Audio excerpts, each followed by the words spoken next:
Sejak Minggu malam 15 Juni 2025, ketegangan di Timur Tengah meningkat drastis setelah Iran melancarkan serangan besar-besaran menghujani Israel dengan ratusan rudal balistik. Insiden ini sontak menjadi perhatian dunia, memicu kekhawatiran akan meluasnya konflik. Sistem pertahanan udara kebanggaan Israel Iron Dome berada di bawah sorotan tajam menyusul serangan tersebut. Meskipun sebelumnya kerap disebut-sebut sebagai perisai yang tangguh, sistem ini tampaknya kesulitan menanggulangi gelombang rudal canggih yang dikirim oleh Iran.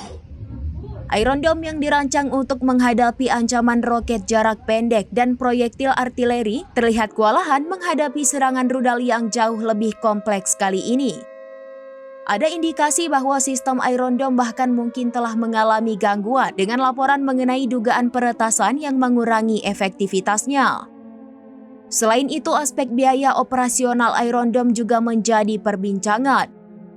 Setiap rudal penjegat yang diluncurkan dari sistem ini memerlukan biaya yang sangat besar. Diperkirakan mencapai $50.000 hingga $100.000 atau setara dengan sekitar 900 juta rupiah hingga 1,8 miliar rupiah per unit.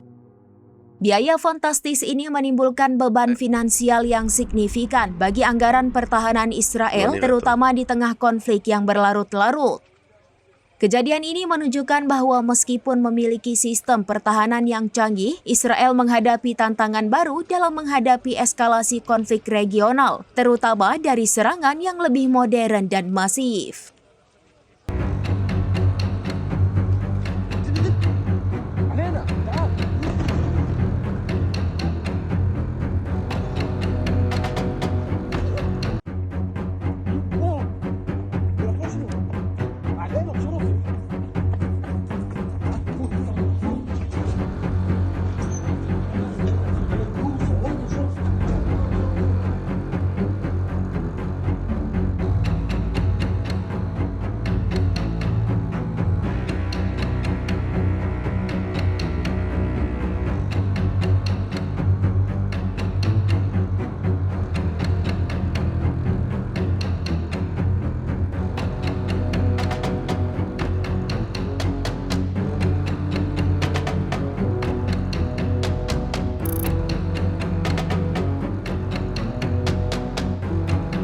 Download Tribun X sekarang, menghadirkan lokal menjadi Indonesia.